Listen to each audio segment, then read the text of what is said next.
On June 30, Patrick Lancaster posted a video from Metolkine, Ukraine, a suburb of Severodoentsk, accompanied by Chechen National Guard soldiers. They took him to what he described as a Ukrainian base, where a squad of Ukrainian soldiers died between June 26th and 27th. A 2-minute section of Lancaster's report raises a serious question. Did Patrick Lancaster document a war crime executed by the commander by the call sign Rambad? Malcontent News investigates.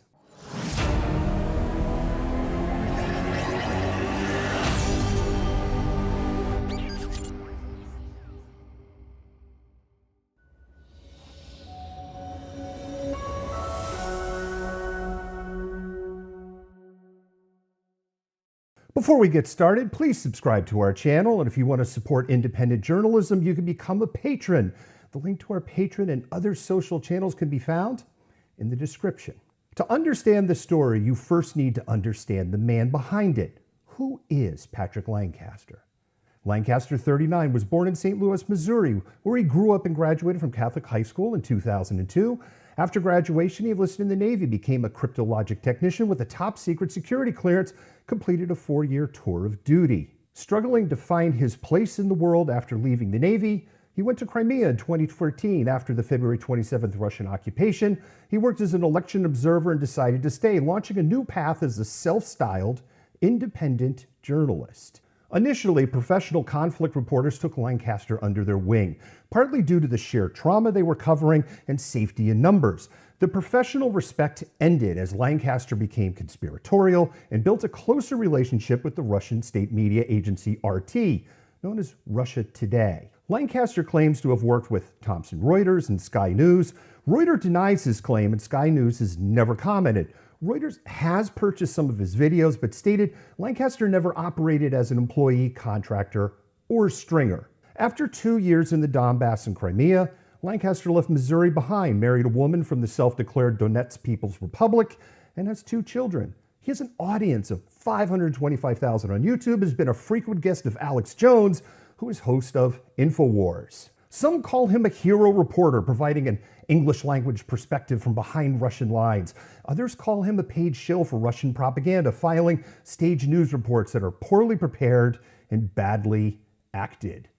We're not here to judge Lancaster's career. We are not accusing him of involvement in a potential late June war crime on the dusty streets of a Severodoentsk suburb. We've also investigated accusations of war crimes committed by Ukrainian forces. The only thing we want to expose is the truth. Questions are raised about a quarter way through Lancaster's June 30 report. We're providing this unedited and unfiltered. Some users may find these images disturbing, so viewer discretion is advised. So we're about ready to get to the first former Ukrainian base here in this village. We're starting to smell the stink of death. It's pretty strong. Oh, there it is.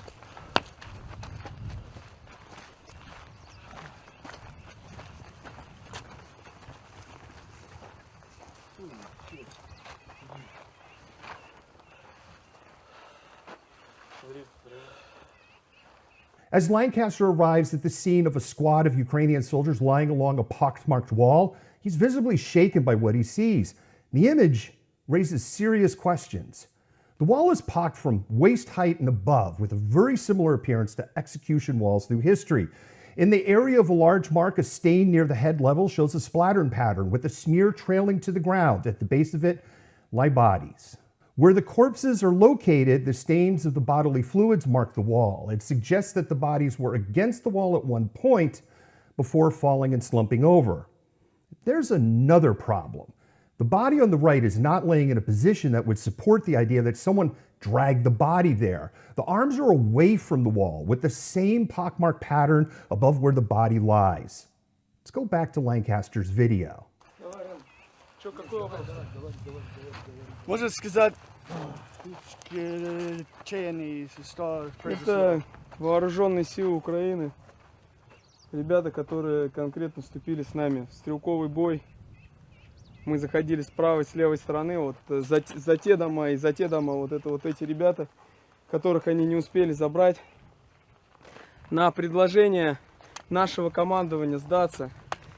Последовал отказ. И результат этого боя, вот ребята лежат, хотя они могли все быть здоровыми, живыми. We did not create the open captions. They are unedited and from Lancaster's source material. The Chechen soldier claims that the Ukrainians were killed when troops advancing from the left and right down an open street and refused to demand to surrender. If we go back to an earlier point in Lancaster's report, something doesn't make sense. Bunching up with their backs to a wall with Chechen forces advancing from the two sides and just staying there, even for inexperienced troops, this doesn't add up. There's a clear exit point simply by crossing the street, gaining cover from the wall, and possibly slipping away. Additionally, the marks on the wall don't show fire from an angle. Finally, if Chechen troops are advancing towards each other at the open and fixed position, they created a dangerous situation for themselves of friendly fire. Behind the dead bodies, the stains of bodily fluids and how some are squared off are more visible, and the concentration of gunfire marks is above where the corpses lay on the ground and nowhere else. Они могли быть дома, у них есть у всех семьи. Для нас лично нет никакой цели именно убивать. Нашим командованием четко поставлена цель, что это спецоперация по принуждению сложить оружие. Но некоторые люди, которые стоят за вот этими ребятами, они им просто не дают отойти и выйти или сдать. Те, кто сдали оружие добровольно. The Chechen soldier says they just don't let them move away, come out, or surrender. But we know that isn't true. On May 17, a Luhansk People's Republic military spokesperson reported that 10,000 Ukrainian soldiers were surrounded in Severodoentsk, as reported by TASS. Some pro-Russian social media accounts claim up to 10,000 Ukrainian soldiers were in the Hersk-Zolote boiler. That number dropped to 2,000, and after the salient collapsed, the Russian Ministry of Defense reported taking 41 prisoners. FSB Colonel Igor Girkin lamented on Telegram that Ukrainian troops were able to withdraw with minimal losses. This story is repeated in Severodonetsk and Lysychansk, with prisoners taken counted in the dozens, not thousands. Ukrainian forces made an effective strategic withdrawal. No one ordered troops to hold positions until death. This is not an attempt to rewrite history or deny that Ukrainian casualties were as high as 500 troops a day. Они находятся в безопасности, с ними все хорошо.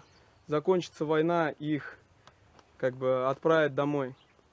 Вот это результаты стрелкового гранатометно-пулеметного боя именно с подразделениями специальными штурмовыми Ахмат. Вот один из командиров подразделения, которое проходило через центр Метолкина, его позывной Рэмбо. Его бойцы приняли на себя в основном самое тяжелое в этих боях за Метолкино. Они шли через центр. И шли от дома к дому. Они, не было у них ни отдыха, ничего. Они занимали дом, в нем ночевали, шли дальше. Занимали дом, отбивали, в нем ночевали, шли дальше. Вот сейчас покажем те позиции, где они ночевали. Там... After what felt like a carefully prepared statement at a transition to Rimbad, we get another view of the wall where the bodies aren't laying. There's no visible damage to the wall once you move away from where the corpses are on the ground. The case that this is a wall used by a firing squad and not the site of a last stand gets compelling when you consider where the bodies lay, the stain on the wall, the pockmarks on the wall, where they are and where they aren't. The Chechen soldier then explains how they moved house to house and occupied civilian homes at night.